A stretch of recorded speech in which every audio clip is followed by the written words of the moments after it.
할렐루야. 우리 옆 사람 보시면서 이렇게 인사합니다. 말씀을 가까이 함이 내게 복입니다. 시작. 말씀을 가까이 함이 내게 복입니다. 아멘. 말씀을 가까이 하는 것이 곧 하나님을 가까이 하는 것입니다.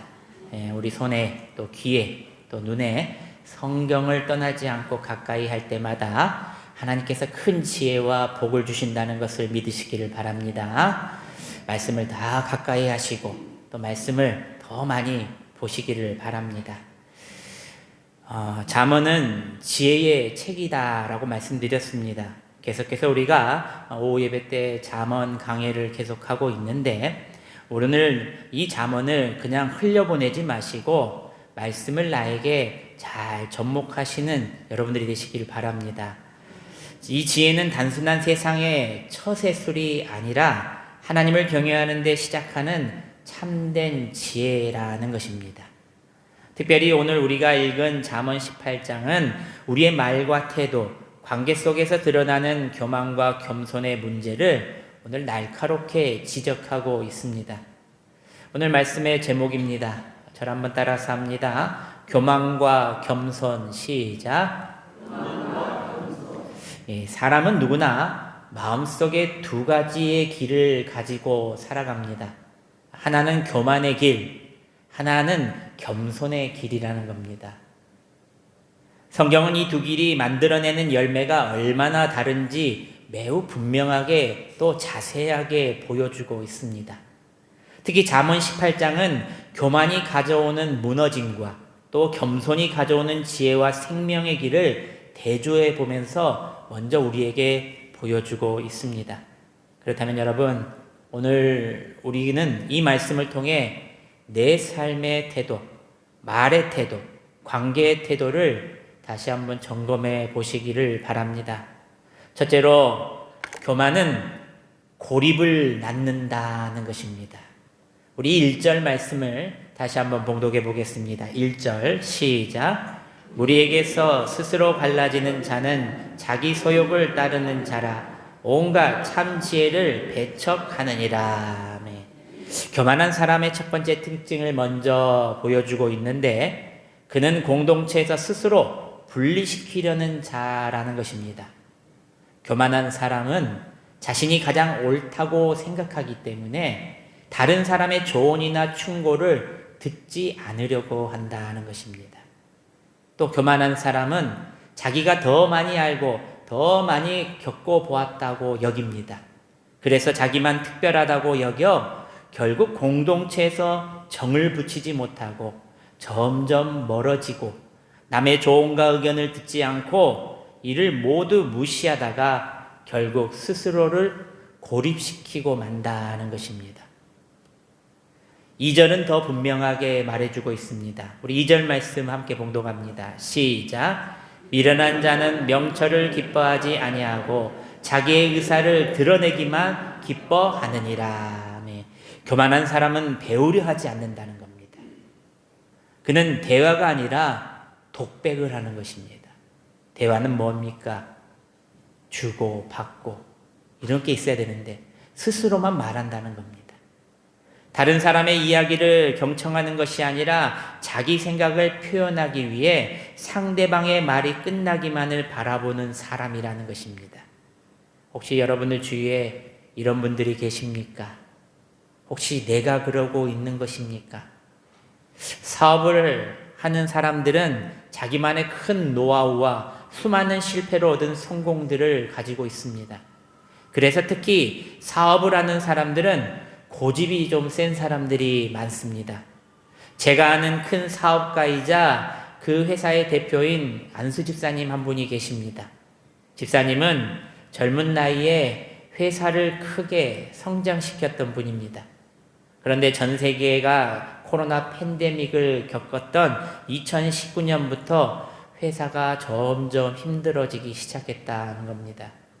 이 사회에서 회의를 빨리 다른 방향으로 회사를 먼저 살리기 위해서 사업의 확장보다는 지금 있는 사업에 더 집중하자고 다 같이 소리 높여 말했지만 딱 한 사람, 그 회사의 대표, 바로 집사님만 임원들의 의견들을 무시하고 내가 이 회사를 여기까지 키웠는데 내 말을 믿어야 한다고 고집을 부리다가 사업에 큰 어려움을 겪고 말았다는 것입니다. 직원들의 우려에도 불구하고 무리한 투자를 강행했고 결국 회사는 돌이킬 수 없는 큰 손실을 입고 말았습니다. 더 안타까운 것은 그 과정에서 그를 진심으로 걱정하던 동료들이 하나 둘 떠나가 버렸다는 것입니다. 자신의 능력을 너무 믿었던 그 교만은 결국 실패와 고립으로 그 인생을 몰아갔던 것입니다. 그 후에 집사님이 어찌 되었는지 연락조차 되지 않았습니다. 코로나 팬데믹이 끝나고 나중에 명절날 사과 박스를 들고 저를 한번 찾아온 적이 있습니다. 명함을 저에게 주시면서 사업체를 다시 시작하게 되었다고 이제 진짜 사장입니다 라고 저한테 말해 주셨습니다. 나중에 들은 이야기지만 부인 권사님께서 전화로 하신 말씀에 답이 있었습니다. 코로나 때 사업이 무너진 이유는 집사님 능력 때문이 아니라 남편의 고집, 교만 때문이었습니다 라고 저한테 말해 주었습니다. 그 고집 때문에, 그 교만 때문에 사람도 잃고 가진 것도 잃었다는 겁니다. 지금은 사업을 더 크게 잘하고 계십니다. 사랑하는 여러분, 우리는 오늘 말씀을 통해 분명히 알아야 합니다. 교만은 언제나 나를 고립시키고 결국 나를 무너뜨린다는 것입니다. 하나님께서는 우리가 스스로의 지혜와 경험을 의지하며 살아가라고 부르신 것이 아니라 말씀 앞에서 겸손함으로 하나님께 배우고 나에게 주신 내 주변에 좋은 사람들 공동체 가운데 소리에 귀 기울이며 서로를 돕고 조언하라고 살아가라 이렇게 만나게 해주신 것입니다. 할렐루야. 서로를 돕고 서로를 좋은 말로 도와주고 조언하라. 6절 7절 말씀에 이렇게 또 나와 있습니다. 우리 6절 7절 말씀 함께 봉독하겠습니다. 시작. 미련한 자의 입술은 다툼을 일으키고 그의 입술은 매를 자청하느니라. 미련한 자의 입은 그의 멸망이 되고 그의 입술은 그의 영혼의 그물이 되느니라. 아멘. 교만한 사람은 말로 문제를 만든다는 것입니다. 말이 많고 강하고 상처를 주는 말로 결국 관계도 잃고 명예도 잃게 된다는 말입니다. 8절 말씀입니다. 남의 말하기를 좋아하는 자의 말은 별식과 같아서 뱃속 깊은 데로 내려가느니라. 교만한 말은 결국 우리 자신을 먼저 파괴한다는 것입니다. 내 입의 말 때문에 내가 먼저 무너진다는 겁니다. 혹시 지금 여러분의 삶 속에서 관계가 단절되고 고립되고 있다면 그것은 다 나의 교만 때문이다 생각하시면 됩니다. 교만한 사람은 홀로 외로운 섬이 되고 만다는 것입니다. 누가 찾아오겠습니까? 누가 그를 위로하고 이해해 주겠습니까? 사람의 눈에는 강해 보이고 크게 보이는 것은 교만이겠지만 오히려 하나님 앞에서 그리고 사람들 앞에서 가장 연약한 모습이 바로 교만한 모습이라는 것입니다. 사랑하는 여러분, 교만은 고립을 만들지만 겸손은 공동체로 회복을 이끌고 지혜로 이끌어 가신다는 겁니다. 그러므로 오늘 우리는 다시 마음을 낮추어 하나님의 음성에 먼저 귀 기울이고 나에게 주신 내 주변에 좋은 사람들의 조언들을 들을 줄 아는 성숙한 성도들, 겸손한 성도들이 되시기를 소망합니다. 둘째로 교만은 패망의 선봉이다 하는 것입니다. 우리 10절 11절 말씀을 우리 함께 봉독합니다. 10절 11절 시작. 여호와의 이름은 견고한 망대라. 의인은 그리로 달려가서 안전함을 얻으니라. 부자의 재물은 그의 견고한 성이라. 그가 높은 성벽같이 여기느니라. 10절 말씀은 11절 말씀과 대조되어서 말해주고 있습니다. 여기서 우리는 두 가지 신뢰의 대상이 나옵니다. 하나는 여호와 하나님의 이름이고 다른 하나는 부자의 재물 곧 자기의 재물을 말합니다. 의인은 하나님께 달려가지만 교만한 자는 자기의 능력과 재산을 더 의지한다는 것입니다. 여러분, 구분이 되십니까? 그림만 봐도 구분이 되지 않습니까? 12절 말씀입니다. 우리 함께 12절 말씀 봉독합니다. 시작. 사람의 마음의 교만은 멸망의 선봉이요 겸손은 종기의 길잡이니라. 아멘. 12절의 선봉이라는 단어를 우리는 주목해 봐야 합니다. 이 말의 뜻은 교만한 사람들은 패망 앞에 서 있다는 것입니다. 제일 먼저 서 있다. 교만이 있는 곳에 멸망이 따라옵니다. 교만은 단순한 성격의 문제가 아니라 영적인 문제로 우리는 받아야 한다는 것입니다. 교만은 하나님을 밀어내고 자신을 높이며 결국 스스로를 무너지게 만드는 시작이 된다는 것입니다. 1912년 4월 14일 오후 11시 40분에 세계에서 가장 크고 그리고 최고로 호화스럽게 만든 배가 하나 있었습니다. 그 배의 이름은 타이타닉호입니다. 그 배의 슬로건이 뭐냐면요, 최고로 안전한 배다라는 슬로건입니다. 이 영화로도 잘 만들어진 이 타이타닉호 어떻게 됐습니까? 침몰했죠. 타이타닉호는 당시 최고의 과학기술로 만들어진 배입니다. 선장과 그 배를 만든 회사는 이 배는 절대로 가라앉지 않는다고 자부했습니다. 그러나 그 교만이 안전경고를 무시하고 이렇게 큰 일이 벌어지고 말았습니다. 결국 작은 빙산 하나 부딪혀서 그 크고 호화스러운 배, 안전하다고 자부했던 배가 그 깊은 바다로 침몰되었다는 것입니다. 탑승객은 2224명이었습니다.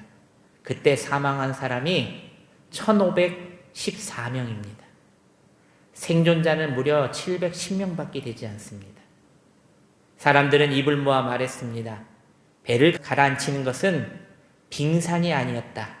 바로 교만이었다. 여러분, 13절 말씀에 또 이렇게 나와 있습니다. 우리 한번 13절 말씀을 함께 봉독합니다. 시작. 사연을 듣기 전에 대답하는 자는 미련하여 욕을 당하느니라. 교만한 사람은 바로 성급하다는 말입니다. 다 듣기 전에 판단하고 상황을 제대로 파악하기 전에 미리부터 결정해 버린다는 겁니다. 자신이 이미 다 안다고 생각하기 때문에, 자신이 다 해봤다고, 가봤다고 그렇게 생각하기 때문에 성급함으로 스스로 넘어지게 된다는 것입니다. 사람은 누구나 다 실수를 하게 되어 있습니다. 다 안다고 자부하고, 듣지 않아도 안다고, 가보지 않고 보지 않아도 안다고, 그 안다는 교만 때문에 크게 넘어지는 일을 여러분들은 다 경험해 보셨을 겁니다. 사랑하는 여러분, 교만은 결코 가볍게 넘길 수 있는 마음의 태도가 아닙니다.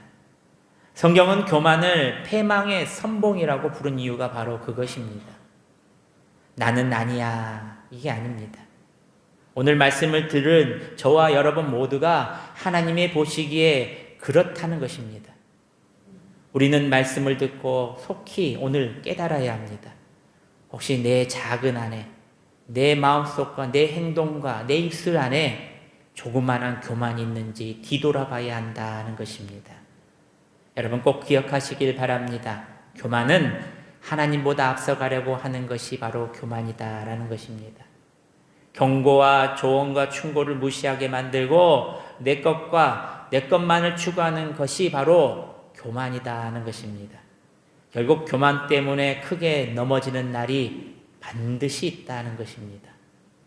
그럼 우리는 어떤 상황에도 나는 괜찮다, 나는 안다, 나는 할 수 있다라는 교만의 속삭임보다 하나님, 제게 부족합니다. 저에게 지혜를 주시옵소서. 하나님의 뜻을 듣게 하옵소서. 내 걸음을 붙들어 주시옵소서라고 겸손하게 기도하시는 여러분들이 되시기를 바랍니다. 그렇다면 여러분, 내 교만을 누르고 겸손을 선택하며 살아간다면 마지막 세 번째입니다. 저를 한번 따라서 합니다.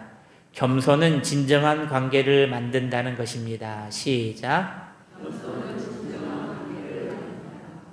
진정한 관계라는 사람들과 관계지만 하나님과의 관계도 마찬가지입니다. 우리 15절 말씀입니다. 우리 함께 공독합니다. 15절 시작. 명철한 자의 마음은 지식을 얻고 지혜로운 자의 귀는 지식을 구하느니라. 지식이 지식을 불러오고 배움이 배움을 더하게 된다는 말이 있습니다. 겸손한 사람은 계속해서 배우고 또 배우기에 성장한다는 것입니다. 하지만 교만한 사람들은 어떻습니까? 다 배웠다 생각하고 멈춥니다. 그러기에 성장보다는 퇴보한다는 것입니다. 뒤처진다는 것입니다. 10절 말씀을 다시 보시면 여호와의 이름은 견고한 망대라 의인은 그리로 달려가서 안전함을 얻느니라고 했습니다. 이 겸손은 자신을 낮추어 하나님께 의지하기 때문에 어떤 상황에서도 안전하다는 것입니다. 하나님께서 안전하게 지켜주십니다. 하나님 앞에 달려오는 자들은 안전하게 지켜주신다는 거예요. 교만은 스스로 의지하지만 겸손은 하나님을 의지합니다. 그러기에 겸손은 바로 유익입니다. 할렐루야. 17절 말씀입니다. 우리 함께 17절 말씀을 봉독합니다. 시작. 송사에서는 먼저 온 사람의 말이 바른 것 같으나 그의 상대자가 와서 밝히느니라. 아멘. 우리 17절에는 법정의 상황을 묘사해서 말해주고 있습니다. 한쪽 이야기만 들으면 그것이 전부인 것처럼 보입니다. 그러나 법정 앞에서는 어떻습니까? 다른 한쪽의 이야기를 듣게 되면 전혀 다른 그림으로 또 보이게 된다는 것입니다. 이것이 법정에서 적용되는 겸손을 말하는 태도입니다. 내 생각만 옳다고 주장하지 않고 상대방 입장도 들여보는 것이 겸손의 지혜다는 것입니다. 그래서 옛날에 이런 말도 있지 않습니까? 입장 바꿔 생각해보자. 내가 저 사람이 되면 어떤 마음일까? 우리가 가장 잘하는 게 무엇입니까? 예수님이셨다면 어떻게 하셨을까 합니다. 이런 상황에 있을 때 예수님께서는 어떻게 하셨을까? 우리 19절 말씀입니다. 노엽게 한 형제와 화목하기가 견고한 성을 취하기보다 어려운즉 이러한 다툼은 산성 문빗장 같으니라. 19절은 관계 회복의 어려움을 말해주고 있습니다. 교만한 사람은 자신의 말과 태도로 사람들의 마음을 쉽게 상하게 한다는 것입니다. 특히 한 번 상처받은 가까운 사람들의 마음을 되돌리기는 매우 어렵다는 것입니다. 남자분들은 그래도 이렇게 툴툴 털고 그냥 이렇게 이야기하고 또 부딪히면서 운동하거나 부딪히면서 이야기하다 보면은 금방 풀리는 편이 많은데 우리 여성분들은 한 번 틀어지면은 평생 안 보시는 분들이 있더라고요. 교만은 관계를 무너뜨리고 겸손은 관계를 세우게 된다는 것을 말해줍니다. 우리 20절, 21절 말씀입니다. 우리 함께 20절, 21절 말씀 봉독합니다. 시작. 사람은 입에서 나오는 열매로 말미암아 배부르게 되나니 곧 그의 입술에서 나는 것으로 말미암아 만족하게 되느니라. 죽고 사는 것이 혀의 힘에 달렸나니 혀를 쓰기 좋아하는 자는 혀의 열매를 먹으리라. 아멘. 겸손한 입술은 사람을 살리고 교만한 입술은 사람을 죽인다는 것입니다. 내 입술이 교만하면 내 삶을 무너뜨리지만 내 입술이 겸손하면 나도 살고 내 주변도 산다는 것입니다. 우리 마지막 24절을 함께 봉독해 보겠습니다. 24절 시작. 많은 친구를 얻은 자는 해를 당하게 되거니와 어떤 친구는 형제보다 친밀하느니라. 아멘. 드리트리 보네퍼는 독일의 신학자입니다. 독일에서 천재 신학자가 나왔다고 한 사람이 바로 본헤퍼입니다. 그는 나치 정권에 저항하다가 투옥되었는데 결국 감옥에서 순교했습니다. 그가 감옥에서 쓴 편지를 보면은 그는 자신의 신앙적 확신은 강했지만 간수들과 동료 죄수들에게 겸손하고 온유했다는 것입니다. 그는 이렇게 썼습니다. 우리가 옳다고 해서 다른 사람들을 멸시할 권리는 없습니다. 진리는 교만하게 휘두르는 무기가 아니라 사랑으로 나누는 선물이 되어야 합니다. 우리가 말씀으로 너무나 강하게 믿지 않는 자들을 억누르거나 비판하고 정죄하고 있지는 않나 뒤돌아봐야 한다는 겁니다. 그의 겸손한 태도는 감옥 안에서 많은 사람들에게 영향을 끼쳤고 그를 지켰던 간수조차도 그의 처형날 그가 죽는 것을 안타까이 여기며 눈물을 흘렸다는 기록이 있습니다. 사랑하는 여러분, 겸손은 단지 예의 바름이나 온순함의 문제가 아니라 관계를 살리고 공동체를 세우고 하나님 앞에 우리를 안전하게 세우는 영적인 능력이라는 것입니다. 반대로 교만은 사람을 멀어지게 하고 화를 낳고 오해와 상처를 만들고 마음의 문을 닫게 만드는 것이 바로 교만이라는 것입니다. 그러므로 우리는 내가 옳다고 우기기보다 먼저 들으려고 하고 상대의 자리에서 생각해보고 상처를 주는 말보다 살리는 말을 선택하며 하나님 앞에서 마음을 낮출 때에 비로소 하나님이 세우시는 참된 관계를 모두 얻게 된다는 것을 기억하시기를 바랍니다. 사랑하는 성도 여러분, 말씀을 맺습니다. 오늘 우리는 잠언 18장을 통해서 교만과 겸손을 우리는 배웠습니다. C.S. 루이스는 오늘 말씀에 하나 더 더해서 말해주고 있습니다. 겸손은 당신 자신을 낮게 생각하는 것이 아니라 자기 자신을 덜 생각하는 것이다. 상대방을 더 생각하고 나를 덜 생각하게 만들는 것이 바로 겸손이라는 것입니다.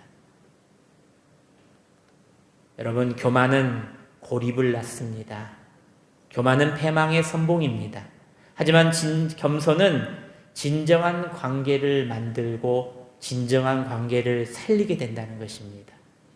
그러므로 우리의 마음을 날마다 말씀 앞에 비추어 교만을 이제 버리고 겸손을 선택하며 하나님 뜻 앞에서 온전히 순종하는 성도들이 되시기를 주님의 이름으로 축원합니다. 기도하겠습니다.